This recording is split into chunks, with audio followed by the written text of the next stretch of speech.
relacionada principalmente a la utilización de medicamentos en caso de urgencia, y además también de eso mencionamos la vía rectal dentro de estas vías enterales, básicamente para la utilización en algunos casos, como podría ser cuando el paciente tiene inhabilitada la vía oral. De ahí mencionamos a las vías parenterales, asociadas, ¿cierto?, a la administración de una aguja hipodérmica, en el cual vamos a atravesar generalmente la primera capa de la piel, tratando de llegar con el medicamento a algunos lugares, como podría ser algunos vasos. De ahí encontrábamos entonces la vía endovenosa, encontrábamos a la vía intraarterial, para poder llegar también al músculo, la vía extramuscular, para poder llegar al nivel de la primera capa, después, en el caso de la dermis, principalmente la vía subcutánea, cada una con sus características, y después hablamos de las vías tópicas. Algunas vías tópicas nos van a permitir una acción localizada, como es por ejemplo el caso de la administración de una crema por vía tópica, pero hay veces también que las vías tópicas nos pueden servir para la administración y un efecto a nivel sistémico. Podríamos encontrar además también de eso algunas subvías, como era la vía ótica, la oftálmica y la vía nasal, para la administración de soluciones principalmente. En el caso de la vía oftálmica también la administración de algunos ungüentos, y por último la vía inhalatoria, para la administración de inhaladores, aerosoles, que nos van a permitir que la llegada del fármaco específicamente a nivel de los pulmones, o en su eventualidad, si utilizábamos por ejemplo óxido nitroso o algún tipo de anestésico administrado por vía inhalatoria, podemos llegar a un efecto sistémico si es que llegamos al sistema nervioso central. Entonces, cada una de las vías de administración se van a definir básicamente como las rutas asociadas a la administración del fármaco. Habíamos mencionado entonces los efectos sistémicos y los efectos tópicos. Habíamos mencionado acerca que dentro de los efectos sistémicos íbamos a encontrar entonces a las enterales y a las parenterales, y me da la impresión que habíamos quedado en esa diapositiva justo en el corte. ¿Sí? Dentro de las parenterales, entonces, las más comunes van a ser las tres primeras, probablemente son las que ustedes van a utilizar eventualmente en la administración de algunos medicamentos. Sin embargo, existen algunas otras además, como son por ejemplo la intraarterial, la intraperitoneal, sobre todo en el caso de tratamientos antiarteriales, la intratecal, o de la administración también epidural, que es en la zona de la columna, la intraarticular, la intracardíaca, entre algunas otras que ya hemos mencionado. La idea entonces es que podamos revisar un poquitito cuáles son las características de cada una de las vías, y finalmente cómo se van a relacionar frente a los efectos farmacológicos, ya que si bien es cierto, la mayoría de los medicamentos se administran por vía enteral, específicamente por vía oral, que va a ser la más común, dado que tiene ciertas ventajas, como por ejemplo la autoadministración por parte del paciente. Sin embargo, no todas las veces vamos a poder administrar algunos fármacos por vía oral. Eventualmente existen algunas ocasiones en las cuales necesitamos la administración de una vía parenteral, sobre todo cuando vayamos a tratar a un paciente en el caso de una urgencia, así que necesitamos administrársela por vía intravenosa. Eventualmente, ¿cierto?, como una vía de depósito, habíamos mencionado, ¿cierto?, también en el caso de la vía intramuscular, y así sucesivamente. ¿Por qué es importante? Porque nosotros podemos ir caracterizando el comportamiento de un fármaco y su vía de administración en cómo se va a ir concentrando a nivel sanguíneo, y además también de eso cómo se va a ir eliminando, cómo va a tener un efecto farmacológico. En el esquema que dibujamos esta semana, en el práctico, ¿cierto?, hablábamos de la fase farmacéutica, hablábamos de la fase farmacocinética y hablábamos de una fase farmacodinámica. Principalmente cuando pasamos de la fase farmacéutica, que es la elección de la vía de administración junto con la forma farmacéutica, y empezamos la fase farmacocinética, el fármaco va a estar en un lugar que se denomina como la biofase. Eso va a estar asociado principalmente a que el fármaco en algún momento tiene que empezar a viajar por el organismo. Y si ustedes lo analizan desde el punto de vista de este gráfico, nosotros tenemos varias vías de administración, en el cual hay un gráfico que en el eje de las Y va a estar asociado a la concentración en la sangre, y en el eje de las X va a estar concentrado, ¿cierto?, en el tiempo que va a transcurrir y cómo se va a ir comportando este medicamento. La primera vía, que es la que está en rosado, ¿qué color es? ¿Alguien me ayuda? Fucsia, ya, gracias. Yo tengo 4 colores en la cabeza, ¿sí? En fucsia, ¿cierto?, va a estar dado por la vía intravenosa. ¿Qué características tiene en el caso del comportamiento de esta curva? Que la vía intravenosa parte inmediatamente con el máximo de concentración en la sangre. Nosotros administramos directamente todo el producto a nivel sanguíneo y por lo tanto rápidamente después va a caer, eso lo vamos a asociar en algún momento al efecto, y por eso es que la vía intravenosa muchas veces se va a utilizar en el caso de urgencias. ¿Ya? ¿Por qué? Voy a lograr un efecto rápido, voy a lograr un efecto intenso, pero probablemente no va a ser muy largo la vía. De hecho, acá existen dos vías más de administración parenteral, como es el caso de la vía intramuscular. La vía intramuscular va a tener esta curva que es en color verde, en donde nosotros vamos a llegar en la misma concentración que la vía intravenosa. No vamos a alcanzar un efecto tan intenso, ¿ya? Pero sí es un efecto rápido, porque básicamente esta curva se comporta rápidamente en el caso de la gráfica. Por último, vamos a llegar a la tercera vía parenteral que se muestra en el caso de esta figura, que es la vía subcutánea, que es en color celeste, ¿cierto? En donde nosotros vamos a tener que tampoco vamos a alcanzar una concentración tan alta, tampoco la vamos a alcanzar en el tiempo de inicio, sino que eventualmente este fármaco en algún momento empieza a llegar a la sangre y después empieza a disminuir, básicamente porque empiezan a pasar otros procesos que ustedes ya lo revisaron en el práctico, que son la absorción, la distribución, la metabolización y la excreción. Todas las vías siempre se van a comparar con la vía oral, que la vía oral es la que más se utiliza. Si lo analizamos desde el punto de vista de la curva en color morado, ¿cierto? ¿Ya? Vamos a tener que la vía oral va a tener una curva que, si bien es cierto tampoco es tan alta, es bastante más prolongada en el tiempo, y eso también nos va a entregar una ventaja, sobre todo en el caso del paciente que tiene que utilizar medicamentos en forma crónica. Por lo tanto, dependiendo de la vía de administración y la forma farmacéutica, nosotros podemos ir cambiando finalmente cómo se comporta esta concentración del fármaco en la sangre. La vía oral va a permitir entonces la administración de diferentes tipos de formas farmacéuticas, como son, por ejemplo, los comprimidos convencionales, comprimidos recubiertos, comprimidos de liberación prolongada, comprimidos efervescentes, ¿ya? Y así sucesivamente. Vamos a encontrar cápsulas, ¿cierto? Las cápsulas blandas, las cápsulas duras, las cápsulas con microgránulos. Vamos a encontrar soluciones como son los jarabes, ya sabemos qué características tiene que tener un paciente que toma un jarabe. Las soluciones, las suspensiones, las gotas. ¿Ya? La vía oral va a ser la clásica porque básicamente va a tener diferentes tipos de ventajas. Entre ellas, la principal ventaja es que la vía oral se va a asociar a la comodidad. ¿Qué quiere decir eso? No es que yo me vaya a tener que sentar en un sillón cada vez que tome algo por vía oral, sino que básicamente yo me lo puedo administrar solo. ¿Ya? Y gran parte de los pacientes que ustedes van a atender va a poder tomarse un medicamento por vía oral solo. Por lo tanto, eso hace que además también de eso el medicamento sea más económico, entre comillas. Sabemos que hay medicamentos que son por vía oral un poco más caros.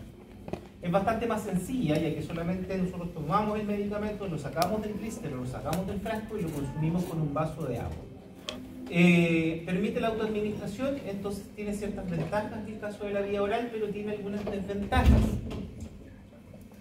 Ya que los medicamentos administrados por vía oral algunas veces pueden llegar a producir irritación o problemas gastrointestinales. Principalmente, ¿qué problemas gastrointestinales? Dolor, irritación asociada a inflamación, que es gastritis, e incluso le están hablando de atrás. Incluso en el caso, a usted le están hablando de atrás. Incluso en el caso de algunos medicamentos, la aparición de úlceras. ¿Ya? ¿Qué medicamentos principalmente son los que pueden afectar la vía gastrointestinal? Los antibióticos, ¿ya? Que probablemente van a ser algunos medicamentos que ustedes van a recetar bastante. Los analgésicos antiinflamatorios, ¿ya? Son los dos principales grupos farmacológicos que más van a producir daño gastrointestinal. ¿Ya? Eso lo vamos a ver principalmente después cuando revisemos farmacología de sistema. Normalmente los glucocorticoides, porque son antiinflamatorios. También porque van a tener un mecanismo más o menos parecido. ¿Quería mencionar algo? Sí, que normalmente a mí cuando tomé antibióticos me recetaron ¿Omeprazol? como para cubrir, para que no me haga daño. ¿Pero en jarabe? No, era una pastilla. Ya. No me acuerdo. Unas veces, en el caso de algunos antibióticos y en el caso también de algunos antiinflamatorios, hay prescriptores que recomiendan la utilización de omeprazol. Y eso está dado porque principalmente algunos antibióticos primero disminuyen la flora, ¿ya? Independiente de que sea flora comensal o flora asociada a la producción de una enfermedad bacteriana. Y lo otro es que además también de eso, algunos analgésicos antiinflamatorios disminuyen la secreción de mucus a nivel estomacal. Y eso hace entonces que las paredes del estómago queden a mayor disposición del ácido gástrico, lo que puede favorecer a procesos inflamatorios y procesos asociados a la aparición de úlceras. Por eso es que se da muchas veces u omeprazol para disminuir la secreción ácida, o un recubridor de estómago que no es el omeprazol, sino que muchas veces es el supralfano, básicamente para disminuir un poquito la sintomatología. Molestias gastrointestinales, entonces la vía oral va a estar asociada, y para eso entonces se pueden mejorar un poco las características de la forma farmacéutica, eventualmente utilizando, por ejemplo, comprimidos recubiertos, comprimidos de liberación entérica, o en su eventualidad comprimidos de liberación prolongada. La vía oral siempre va a estar asociada a la posibilidad de interferencia con alimentos, ¿ya? Y un alimento clásico que puede llegar a producir alteraciones en este viaje de la forma farmacéutica de la liberación es la leche. ¿Ya? La leche, ¿cierto?, por la presencia de calcio, generalmente disminuye la absorción de algunos medicamentos, como van a ser las tetraciclinas, que son medicamentos que ustedes también van a recomendar, y que en algún momento fueron los tratamientos clásicos para enfermedades del área odontológica. Hoy en día ya las tetraciclinas no se utilizan mucho, salvo para el tratamiento del acné, ¿ya?, porque producen un efecto adverso característico. ¿Alguien sabe qué producía las tetraciclinas en los dientes? Que por eso ya no se usan ahora.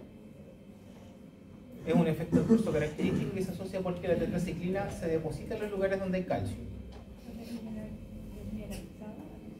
Podría producir algunos procesos asociados a la desmineralización, pero principalmente produce una pigmentación que es de color marrón. Entonces, si ustedes ven, y probablemente les va a tocar atender a algún paciente que en los años 80 tomó tetraciclina porque era el único tratamiento para infecciones del área bucal en ese tiempo, probablemente van a encontrar que hay pacientes que tienen dientes de color como café con leche. ¿Ya? Y no es un problema de esmalte, no es un problema asociado a la pigmentación de esa parte, sino que es un problema asociado a que el medicamento se depositó en esa zona, cambió una coloración marrón, y eso le va a quedar el resto de su vida. ¿Ya? Por lo tanto, hay medicamentos que no se pueden consumir con todos los alimentos. El efecto de primer paso: cada vez que nosotros administremos un medicamento por vía oral, vamos a tener pérdida. ¿Ya? Y eso está asociado porque la vía oral está relacionada a muchos cambios de pH. La saliva tiene un pH que es más o menos, ¿cuánto? Cercano al 14, 2, más o menos cercano al 7, ¿cierto? Andamos cerca de un pH neutro. Pasamos a nivel gastrointestinal, al estómago. ¿Qué pH tiene? Pasivo. 14, 1, ácido, ¿cierto? Entre un pH 2 a 3. Pasamos al intestino delgado. ¿Qué pH tiene? Eso es fisiología, ¿cierto? 7, llegamos a un pH tan alto, generalmente 5, y algo, ¿no? Entre 5 y 5,5. Eso implica entonces que la vía oral va a tener de partida diferencias en grado de pH dependiendo del lugar donde nosotros estemos llegando con este medicamento. Y eso, asociado a la presencia de enzimas, porque sabemos que en la saliva hay enzimas, ¿o no? ¿Ya? Y en todo el tracto gastrointestinal vamos a encontrar enzimas, va a hacer que el fármaco se empiece a perder antes de que alcance a llegar a la sangre. ¿Ya? Por lo tanto, eso se llama efecto de primer paso, que es la pérdida que se produce antes de que el medicamento alcance la circulación sistémica. Hay medicamentos que tienen un alto efecto de primer paso, eso quiere decir que se elimina mucho a nivel gastrointestinal, por lo tanto yo no lo puedo administrar por vía oral y tengo que elegir otra vía. No puede ser utilizada la vía oral en pacientes inconscientes, ¿cierto? Porque no puedo despertar al paciente inconsciente, ¿sí? Salvo que sea Blancanieves, que no despertar con un beso, pero eso es otra cosa, ¿ya? Pero eventualmente el paciente no lo puedo cachetear tampoco para despertarlo, que se tome comprimido porque está inconsciente. Eventualmente ahí tengo que utilizar otra vía, o pacientes con dificultades para poder tragar, ¿ya? O dinofagia, dolor al tragar, ¿ya? Y eventualmente puede pasar en el caso de los pacientes pediátricos o en el caso de los pacientes adultos mayores. La forma farmacéutica ya son las que mencionamos. Entonces, cada vez que nosotros administremos un fármaco por vía oral, muchas veces este fármaco, en algún momento para alcanzar la circulación hacia el resto del organismo, tiene que pasar primero por el hígado. Y el hígado está lleno de enzimas, ¿o no? Sí, está lleno de enzimas. Entonces, eventualmente lo que nosotros vamos a encontrar es que también estas enzimas que pueden estar presentes en vía hepática antes de alcanzar la circulación central, pueden hacer que el medicamento administrado por vía oral se pierda. Por eso es que la vía oral nunca va a tener un 100% de llegada a la sangre. Esa es una típica pregunta, ¿ya? Y eso se conoce como efecto de primer paso. La siguiente vía es la vía sublingual. Y yo les pregunté si se habían visto la lengua en el espejo, ¿no? ¿Sí? ¿Alguien ha hecho ese ejercicio? Yo creo que sí. Colocarse en el espejo y mirar la lengua. ricamente vascularizada, nosotros podemos observar los vasos ahí, ¿o no? Generalmente si nosotros vemos en el espejo y hay una buena luz, probablemente vamos a poder ver los vasos. Y eso implica entonces que el epitelio es delgado. Eso implica entonces también que al tener el epitelio delgado es mucho más fácil llegar a la sangre. Por lo tanto, la vía sublingual se va a utilizar principalmente como una vía de urgencia. ¿Vamos a poder administrar todos los medicamentos por vía sublingual? No. No existe un arsenal muy amplio de medicamentos que se administren por vía sublingual. El medicamento se deposita directamente, en el caso de debajo de la lengua, hasta que el medicamento se disuelva. Eso quiere decir entonces que se incorpore con la saliva, se mezcle y libere el medicamento. Generalmente la vía sublingual permite que el efecto farmacológico se manifieste entre los 2 a 3 minutos. ¿Ya? Por eso es que es tan útil en el caso de una crisis de pánico. Si tenemos una crisis de pánico, nos colocamos un medicamento debajo de la lengua, que se disuelva debajo de la lengua y probablemente la sintomatología asociada, ¿cierto?, a esta sensación anginosa disminuye rápidamente. La vía sublingual sí se compara mucho a la vía endovenosa, ¿ya? Porque tiene un efecto rápido, porque es un efecto intenso, pero además también es un efecto corto y permite también que la llegada del fármaco sea básicamente en un 100%. La vía oral no. La vía sublingual sí lo permite. Ventajas. Se evita entonces este efecto de primer paso porque nosotros no vamos a pasar por el hígado, vamos a llegar directamente a circulación central. La absorción es muy rápida, de hecho existen comprimidos de disolución bucal o existen gotas de administración. Hoy en día de moda están, ¿cierto?, las gotitas que traen hongo, ¿cierto? El reishi, la melena de león y un montón de adaptógenos que se están utilizando y que se administran en gota. Un efecto rapidísimo. Y además también de eso puede autoadministrarse, salvo que el paciente, ¿cierto?, por una crisis hipertensiva se caiga, se desmaye, pero ya eventualmente el paciente, si tiene una crisis de pánico, se puede colocar el medicamento debajo de la lengua. ¿Qué desventaja tiene? Y a diferencia de la vía oral, que era algo que yo no mencioné, la vía oral tiene una gran ventaja, que es la que tiene mayor superficie de absorción. ¿Por qué? Porque la vía oral empieza a absorber, en el caso de algunos fármacos, a partir del estómago, pero eventualmente nosotros tenemos todo el intestino delgado principalmente, ¿cierto?, que hay que estar preparado para la absorción. ¿Cuánto mide el intestino delgado? Metros. ¿100? ¿12? ¿1? ¿Cuánto mide la tripa? Chuta, no sé, ya. Más de 1. Menos de 10. Si nosotros asumimos que en el caso del intestino deberían dar un promedio más o menos como de 6 metros, ¿cierto? Pero lo multiplicamos también por la superficie que dan las vellosidades o las microvellosidades intestinales en el caso del intestino delgado, eso me da una tremenda superficie de absorción. Y el intestino delgado está preparado para absorber nutrientes, ¿o no? Es ahí donde absorbemos nutrientes de la comida. Por lo tanto, la vía oral va a tener esa característica de que va a tener una tremenda superficie de absorción.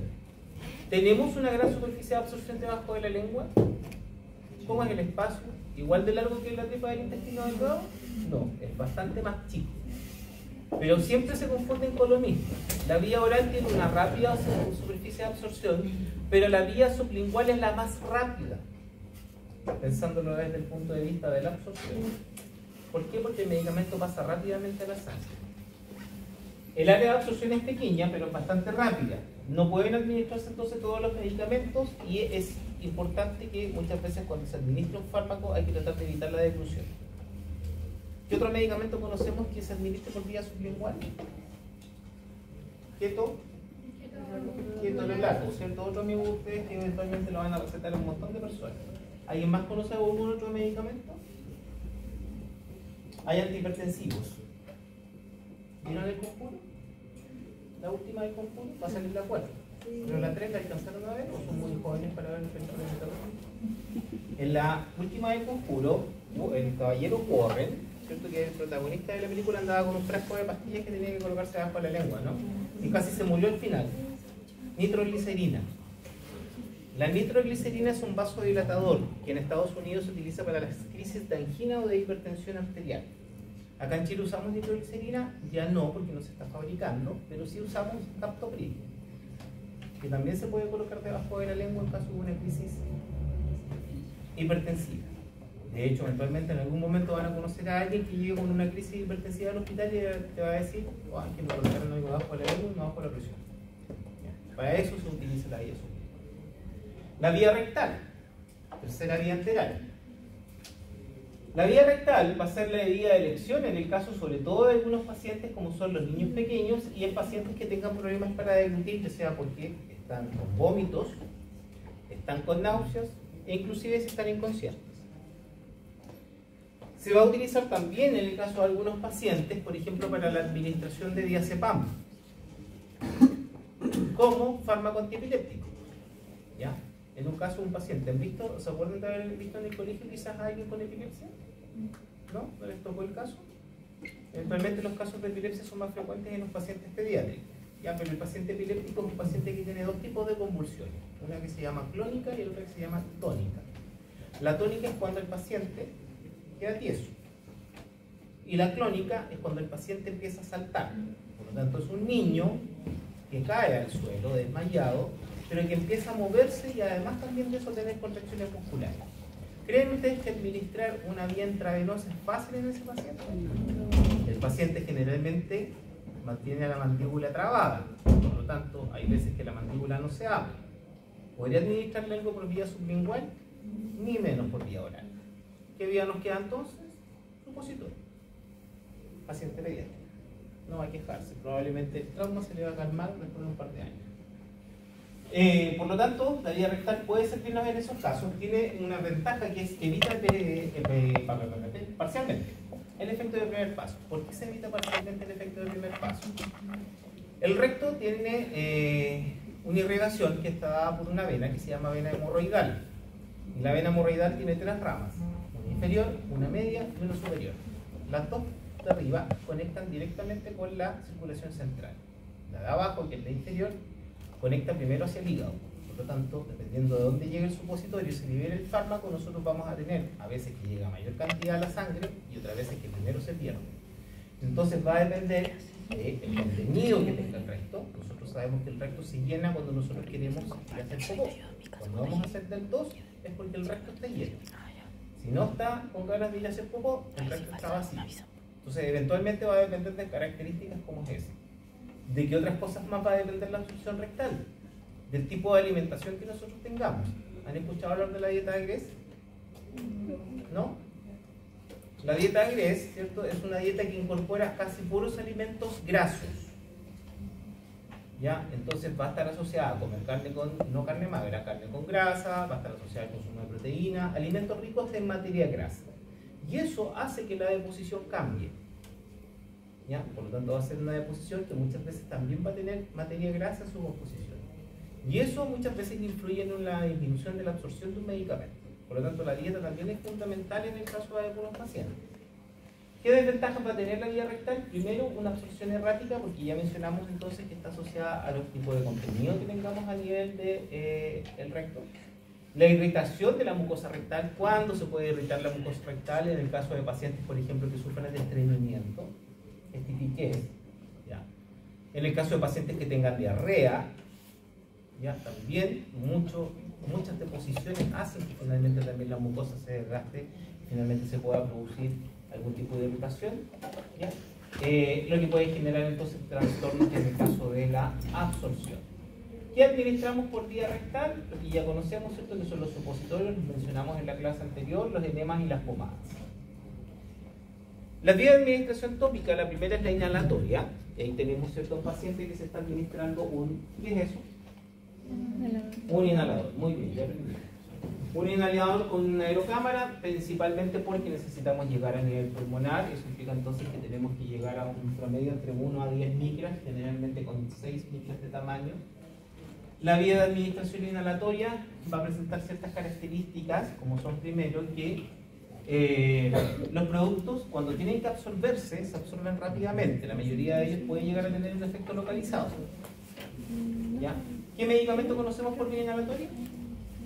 Salbutamol, que es un broncodilatador. Muy bien. Ventajas. Los pulmones y los alveolos, finalmente, que es donde van a llegar estas partículas de fármaco, permiten que tenga una amplia superficie de absorción. Y lo otro es que además también de eso los pulmones están ricamente vascularizados. Y es por eso que cuando nos colocan, ¿alguien lo han operado con anestesia en mascarilla? ¿No? ¿Sí? ¿Nos hacen contar o no? Igual que cuando uno lo inyecta. ¿Han visto un video de una galla que se coloca a cantar una canción y después 10 segundos? ¿Cierto? Ni 10 segundos alcanza. Eso está dado porque hay una alta vascularización. Y entonces el medicamento llega a la sangre y produce un efecto rápido en el pie. Se puede utilizar para efectos locales, como es el caso del salbutamol, broncodilatador. Se puede utilizar para efectos sistémicos, como en el caso de los anestésicos. Tiene una absorción rápida y evita el efecto del primer paso, por lo tanto, gran parte del medicamento, prácticamente un 100%, llega a la sangre. Desventajas: puede llegar a producir irritaciones. En la boca se puede producir problemas por la administración de un inhalador. ¿Alguien sabe? Se seca la boca. ¿Con qué medicamento? Ya. Yo diría más que con bromuro y patrón. Es otro tipo de inhalador que actúa sobre receptores muscarínicos. Porque el salbutamol actúa sobre receptores para catecolaminas. Y nosotros, en el área de la boca, tenemos principalmente glándulas salivales. Las glándulas salivales se activan más por acetilcolina. Entonces, de ahí vamos a conocer. No quiere decir que el salbutamol no lo hace, también se seca. ¿Qué otro medicamento más puede llegar a producir problemas a nivel bucal por administración inhalatoria? Los corticoides. ¿Ya? Hay corticoides que se administran y los corticoides producen inmunosupresión. ¿Qué va a pasar entonces en la zona? Si se produce inmunosupresión en la zona de la boca también. Inmunosupresión, las defensas no están adecuadamente. Por ejemplo, la aparición de enfermedades concomitantes como podrían ser virales, pero principalmente hay otra enfermedad que se da por placas blanquecinas, hongos, cándida, ¿ya? Candidiasis. Por eso es que cada vez que uno se administra un inhalador debería cepillarse los dientes, igual que un jarabe. Los corticoides que se administran por vía inhalatoria, bueno, son productos que son antiinflamatorios, se utilizan para tratar bronquitis o algunas enfermedades inflamatorias respiratorias. ¿Qué corticoides existen para administración inhalatoria? El más utilizado es la budesonida, ¿ya? El otro es la mometasona y la beclometasona, ¿ya? Pero son medicamentos antiinflamatorios, que es algo que vamos a ver dentro del curso en algún momento de la vida.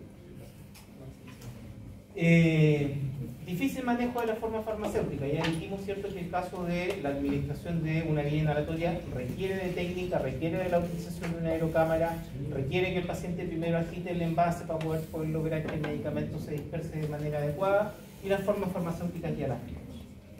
La vía dérmica va a estar relacionada entonces a la administración principalmente de medicamentos para su utilización en el caso de la primera o de la segunda capa de la piel.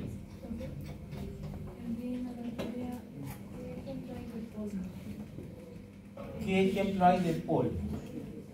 Inhaladores por vía formato polvo. Nosotros encontramos algunos inhaladores hoy en día que no entregan el producto en formato líquido, sino que es un comprimido que está dentro del inhalador que parece un ovni, es decir, un platillo volador. Tú lo apretas cuando lo vas a administrar y aspiras, y el comprimido se mueve dentro del envase. Se microniza. Eso quiere decir que el comprimido, que es una pastilla chiquitita, finalmente va a quedar en un tamaño entre 1 a 10 micrómetros. Y eso va a llegar a nivel alveolar. A eso se le denomina un producto de administración inhalatoria por vía polvo. No sé si alguien utiliza algún inhalador por piso, son carísimos. Ya. Vía dérmica. Directamente sobre la piel o las mucosas. Con la vía dérmica nosotros podemos tener un efecto localizado, como la administración de un antiinflamatorio, si que alguien juega o hace algún tipo de deporte y de repente se pega y tiene la necesidad de administrar un medicamento antiinflamatorio, o podemos lograr efectos sistémicos. ¿Qué efectos sistémicos nosotros podemos lograr en el caso de la vía dérmica? La administración de hormonas.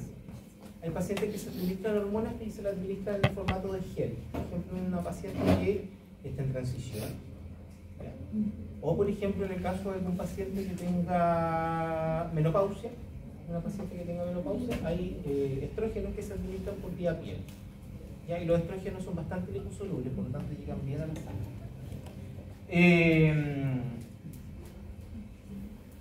La vía dérmica muchas veces entonces va a disminuir todos los efectos asociados a los efectos adversos sistémicos, porque el efecto es localizado, pero puede producir irritación. Algunas cremas o algunos productos pueden llegar a producir irritación en algunas zonas.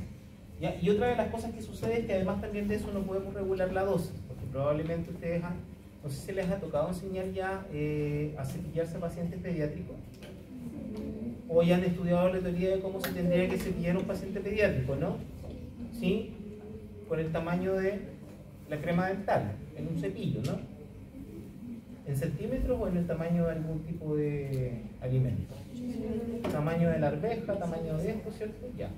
Y es fácil poder regular entre una aplicación en el cepillo en la mañana, por ejemplo, y que me quede del mismo tamaño en el cepillo en la noche. Probablemente no. Lo mismo pasa con la vía de administración térmica. Si nosotros nos colocamos una crema o un gel, de repente pasamos a apretar más el pomo y en vez de tener, por ejemplo, 2 gramos de gel, nos sube a 4. ¿Ya? Y eso suele pasar y de repente tenemos que pedirle al compañero al lado que nos saque un poco la crema de las manos. ¿O no? Muy bien. La vía intradérmica va a estar relacionada entonces para la administración directamente en debajo de la epidermis, donde nosotros vamos a generar una pápula en esa zona, pero nos va a permitir la administración de volúmenes bastante pequeños. Acá nosotros generalmente vamos a administrar el medicamento en un ángulo que es más o menos de 10 a 15 grados respecto a la base que es la piel, ¿ya? Y nos va a permitir básicamente una administración de un volumen de 0,2. Esa es la principal desventaja. Todas las vías de administración parenteral, o sea que usan aguja, tienen primero una gran desventaja, que son caras. ¿Por qué? Porque el producto está estéril. Y eso implica entonces que el producto tiene que pasar por un montón de procesos antes. Segundo, no todas las personas están capacitadas para la autoadministración de productos subcutáneos, ¿ya? Y muchas veces tienen que requerir profesionales especializados. Ustedes van a aprender a inyectar, eso sí, yo sé que por lo menos administran, pero eventualmente en el caso, por ejemplo, de otro profesional, va a tener que necesitar la ayuda de un enfermero o una enfermera o un técnico en enfermería que apoye este proceso. Eso ya encarece el producto. El producto tiene que estar esterilizado. Todos los medicamentos que se administren con la aguja tienen que estar esterilizados. La vía subcutánea va a estar relacionada principalmente a la administración en un ángulo que es de 45 grados y nos va a permitir principalmente entonces un volumen que es un poco mayor, que son de 2 ml, y acá encontramos algunos productos como son por ejemplo las heparinas, anticoagulantes, algunos productos que son las insulinas, que también se administran por vía subcutánea, y hoy en día los más conocidos quizás los inhibidores del apetito, inhibidores de DPP4, el Ozempic, no sé si lo han escuchado hablar. El Ozempic es un medicamento que está de moda, que lo utilizan bastantes influencers, porque es un medicamento que se fabricó para el tratamiento de la diabetes mellitus, que no se puede controlar con metformina, pero eventualmente se descubrió que tiene un efecto adicional aparte de regular la glucosa, y es que inhibe el apetito. Entonces hoy en día también se está recomendando a pacientes que necesitan bajar de peso. Pero como es un medicamento que no tiene tanto control, hay gente que también lo puede comprar solo para bajar de peso sin que tenga problemas asociados a la resistencia a la insulina. Entonces se promociona mucho en algunas redes sociales como TikTok, se dice que no sé, personajes como la Cristina Aguilera bajó de peso por eso, la Lindsay Lohan bajó de peso por eso, por la utilización de los senos. Y esa es la administración por vía subcutánea. ¿Quién? ¿AD? Ya, pero en fin. La ventaja de la vía subcutánea es que no tiene efecto del primer paso. Eso quiere decir entonces que el fármaco llega básicamente a su 100%, pero es un poco más lento si lo comparamos con la vía intravenosa. Siempre va a ser dolorosa. Toda aguja va a ser dolorosa. La vía endovenosa tiene la principal ventaja que nos permite la administración de volúmenes grandes. Ahí nosotros vamos a encontrar entonces esta ampolla o los matraces, que son donde vienen los sueros, ¿ya? Que se administran directamente por vía intravenosa. Pero uno de los problemas que tiene la vía intravenosa es que hay que administrarla a cierta velocidad. No podemos administrar 1 litro, por ejemplo, en 1 minuto, porque eso puede llegar a producir problemas con la volemia. ¿Cuánto es el volumen de sangre de un paciente normal? Más o menos como 5 litros. Por lo tanto, y de hecho hay frascos ampollas o ampollas o matraces que tienen hasta 1 litro de suero. ¿ya? Por lo tanto, subir la volemia de 4 o 5 litros en un par de minutos, eso implica cambios en la concentración de electrolitos, probablemente cambios en el pH, un montón de cosas más. Generalmente cuando se administran este tipo de sueros se administran a velocidades lentas. De hecho hay un sistema que se llama sistema de goteo. No sé si han visto que de repente un paciente que está ahí hospitalizado, ¿cierto?, tiene al lado una vía y que cae una gota cada cierto rato. ¿Ya? Nos va a permitir sí la administración de medicamentos como base en el caso de este tipo de vía. La vía intramuscular se administra con un ángulo de 90 grados. Y principalmente se va a utilizar como vía de depósito.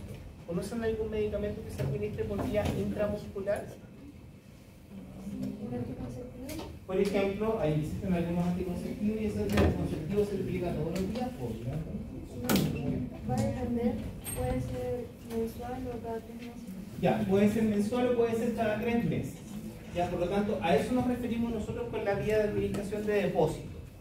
¿Ya? O sea, nosotros estamos colocando un medicamento que se va a liberar lentamente en el organismo y evitamos tener que tomar el medicamento todos los días. Y es útil, por ejemplo, en una paciente que toma medicamentos anticonceptivos por vía oral y que se olvida. Sí, por esto, de hecho, por eso es una alternativa. Podemos encontrar entonces la administración también por vía intramuscular. Nos permite un volumen más o menos de 5 ml. La otra, por ejemplo, es la neurobionta. No sé si han escuchado hablar de la neurobionta, un complejo de vitamina B, ¿ya?, que se administra una vez a la semana. ¿Ya? Durante esa semana nosotros tenemos liberación de la vitamina B a nivel de la circulación, pero dura una sola semana. Entonces, la semana tenemos que administrar la siguiente dosis.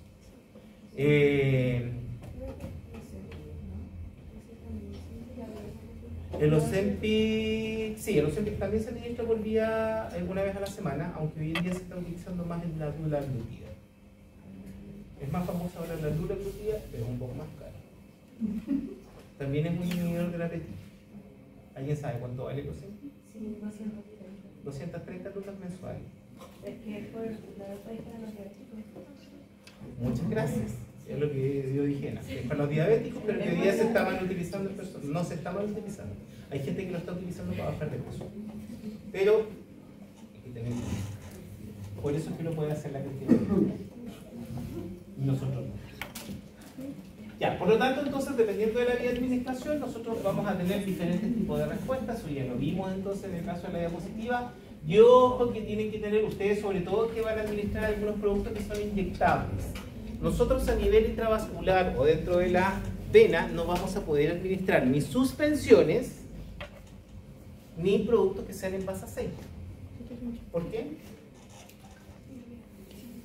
¿Por qué creen ustedes que yo no puedo administrar suspensiones en un vaso? ¿Qué características tiene la sangre en su composición? Va a tener proteína, va a tener glóbulos rojos, glóbulos blancos, y va a tener agua o aceite. ¿Y yo puedo mezclar el agua con aceite? No, porque si no formo mícelas, son glóbulos. Y eso puede estar asociado a que finalmente podamos producir taponamiento. Lo mismo pasa con una suspensión. Y es por eso que los medicamentos, generalmente en alguna parte de su caja, como en el caso de esa testosterona,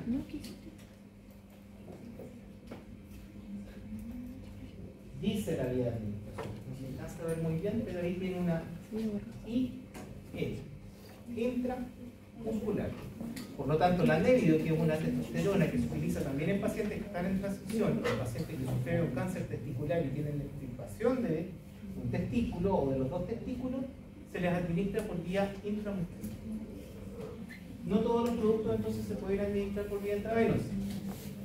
De hecho, los corticoides, ¿hay que ser administrado corticoide intramuscular? ¿Alguien que sea alérgico? También se utilizan por vía intravenosa porque es una suspensión. Me parece que las suspensiones son iguales que estas bolitas de nieve. Si lo administro en un vaso, voy a tapar algún capilar. Eventualmente voy a producir un isquemia. Imagínense que produce eso en el corazón. ¿Qué es la betametasona? Un corticoide. ¿Qué era un corticoide? ¿Para qué servía el corticoide? Es un antiinflamatorio. Disminuye los procesos inflamatorios, pero además también de eso se utilizan procesos alérgicos. ¿Ya? Y además también en procesos autoinmunes. No sé. Sí, probablemente podrían, sí, pero pueden haber inyectado en el caso de que hayas tenido mucha inflamación quizás a nivel broncopulmonar.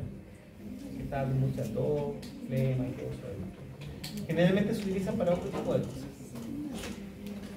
Ya, entonces nosotros vamos a encontrar que existen formas farmacéuticas relacionadas entonces a esta vía de administración, donde vamos a encontrar la vía de administración entérica sublingual, básicamente para poder aplicar algunos medicamentos desde el punto de vista quizás desde el área odontológica, que puedan ser interesantes, como son por ejemplo la nitroglicerina, que ya la mencionamos, el captopril, que es un fármaco antihipertensivo, o por ejemplo algunos medicamentos que pueden ser utilizados por la vía rectal. Principalmente en el caso de la vía rectal, hoy en día se utiliza bastante en el caso de los pacientes infantiles, principalmente para el tratamiento con antipiréticos. El paracetamol viene en supositorios, el diclofenaco viene en supositorios y eventualmente también para pacientes que están en tratamiento, por ejemplo, para el cáncer, ¿ya? Y que utilizan quimioterapia. La quimioterapia produce muchos bombos, por ende es poco probable que un paciente pueda tomar algo por vía oral. Se le administra un supositorio de onda central. Y algunos inclusive antiasmáticos. ¿Ya? El salbutamol también viene en presentaciones de administración rectal, no solamente en la administración inhalatoria. ¿Ya? Entonces, dependiendo del caso y la vía de administración, nosotros podemos llegar a diferentes tipos de lugares, que es lo que quiere demostrar esta imagen.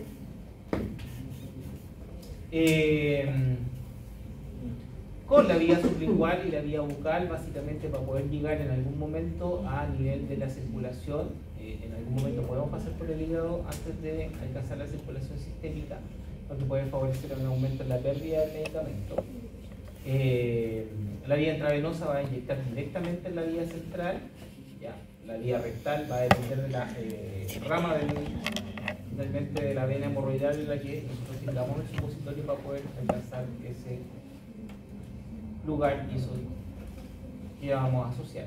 ¿Qué aprendimos entonces con esta presentación? Lo principal es que las formas farmacéuticas se asocian a la vía de administración.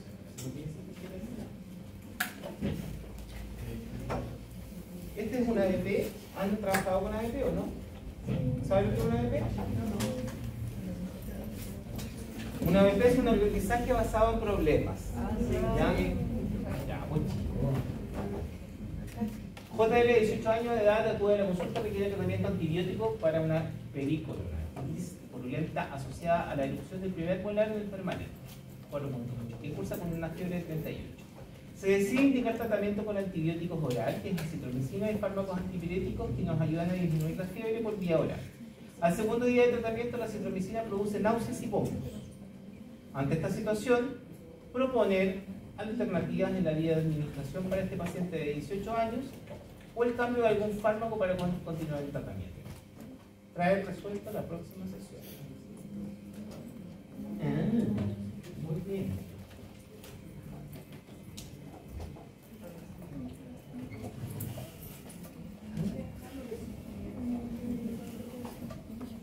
Ya. Hubo corte de luz desde que se lo mira, así que yo voy a hablar. Vámonos. La farmacocinética se va a relacionar principalmente entonces a los procesos que van a estar asociados al viaje del medicamento y a la liberación del principio activo para poder llegar a un sitio de acción. Entonces acá en esta clase primero vamos a revisar cómo se comporta el fármaco en el organismo y qué procesos van a estar asociados hasta que el fármaco produzca su acción, a través principalmente entonces de estas 4 letras que vimos el otro día en los prácticos, que son la A de absorción, la D de, la M de y la E de excreción. Si nosotros lo analizamos desde el punto de vista de una definición, es lo que le sucede al fármaco en el caso del organismo. A diferencia de la farmacodinamia, que estudia las acciones y los mecanismos por los cuales los medicamentos producen sus efectos, y esto va a estar relacionado muchas veces al mecanismo de acción, por ejemplo, si actúa sobre un receptor acoplado a proteína G, si actúa sobre un receptor acoplado a un canal iónico, y así sucesivamente, por la cantidad, ¿cierto?, o la dosis que nosotros administramos, y además también de eso, cómo se manifiesta a través de un efecto. O sea, nosotros vamos a analizar que el medicamento libera el fármaco acá, que el fármaco viaje y llegue a un sitio de acción, y que eventualmente, ¿cierto?, se produzca un efecto asociado. Es lo que el fármaco le hace finalmente entonces al organismo. Ustedes se acuerdan entonces de lo que revisamos esta semana. Habían varios conceptos básicos y donde nosotros yo les voy a empezar a restringir la salida de las entradas y que van a estar asociadas a este acrónimo LAC: pasos asociados a la liberación, a la absorción, a la metabolización, a la distribución y a la excreción o la salida del fármaco. Para eso entonces la primera etapa es la etapa de liberación. Yo otro día les dije en TikTok en una presentación, ¿lo vieron? ¿No? La liberación, que es la primera etapa, va a estar asociada básicamente a la salida del fármaco desde la forma farmacéutica. ¿Han visto este video, no? ¿No se lo han cruzado en internet? A ver si me funciona. Diferentes formas farmacéuticas. pH ácido como el pH del estómago. Y se empieza a evaluar cómo se comporta una cápsula blanda, un pH ácido a 37 grados y cómo se empieza a liberar el fármaco desde la forma farmacéutica. Así como se va descubriendo la forma farmacéutica en su organismo.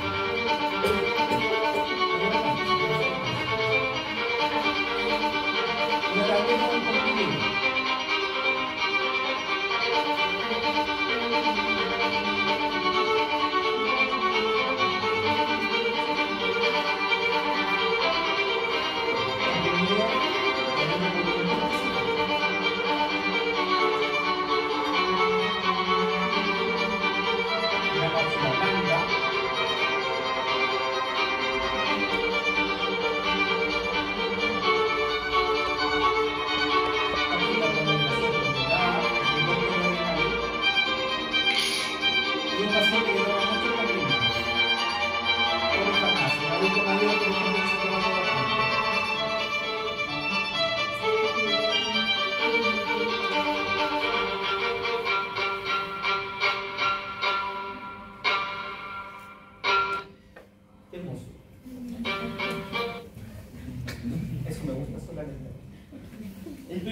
Entonces va a ser la liberación y el siguiente va a ser la absorción, y es de donde nosotros alcanzamos finalmente la circulación sistémica. La absorción se refiere al transporte de fármacos a través de membranas de células mucosas en el tracto gastrointestinal. Un fármaco entra en el tracto gastrointestinal por la boca y se mueve al estómago por el esófago. Una vez en el estómago, el fármaco se disuelve. Los fármacos ácidos son absorbidos en el estómago debido a que el contenido ácido hace que permanezcan no ionizados para su fácil absorción. Los fármacos alcalinos no pueden ser absorbidos en el estómago y pasan por el esfínter pilórico al duodeno y son absorbidos ahí. Una vez absorbidos en la sangre, las moléculas pasan a la circulación portal. Algunos fármacos son inmediatamente metabolizados en el hígado. A esto se le llama metabolismo de primer paso. Otras pueden ser secretadas de regreso al intestino delgado por la bilis, lo que se conoce como recirculación enterohepática. Otras partes de las dosis orales pueden ser absorbidas en el intestino grueso o excretado por las heces. Puede que no todas las moléculas sean absorbidas. Estas pueden unirse a un contenido estomacal, lo que evitará que pasen a las membranas de células mucosas. O de igual forma, estas pueden ser destruidas por bacterias en el ileum y colon.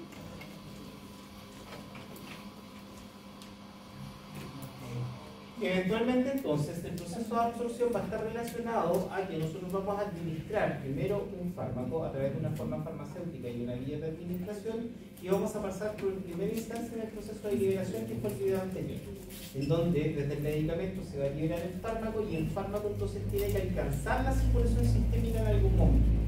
Si nosotros pensamos de un fármaco que se administra en vía oral, nosotros vamos a tener que cruzar una barrera lipídica, que es el epitelio del intestino delgado en su mayoría de las veces. ¿Qué características tiene que tener una molécula para poder atravesar por difusión pasiva, que es una de las principales formas en las cuales vamos a lograr que un fármaco atraviese de un lugar a otro? Con eso vamos a terminar. Ya, tiene que ser pequeño tiene que estar en un estado polar o apolar, y al ser apolar, ¿es hidrofílico o lipofílico? Lipo.